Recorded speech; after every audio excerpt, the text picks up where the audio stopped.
To begin, use a putty knife to pry off the trim pieces on all 4 sides carefully. Be especially gentle with the first trim piece.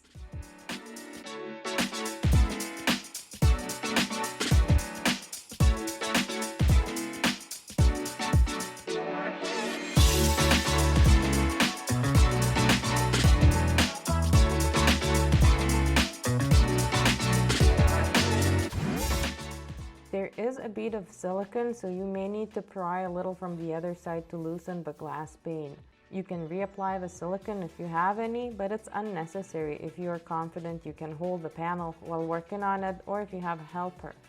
Take a replacement glass pane and insert it into the opening. Carefully holding the glass in place, position one of the trim pieces. In this case, the original finishing nails did not get bent and the trim went right in. The bottom trim piece has bent nails, which will be removed and replaced with fresh ones in the same holes. With one trim piece reinstalled, the glass will stay put.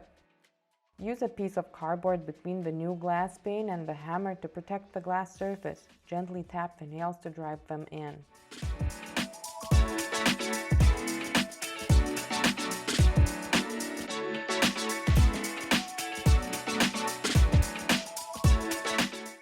Repeat for the rest of the trim pieces.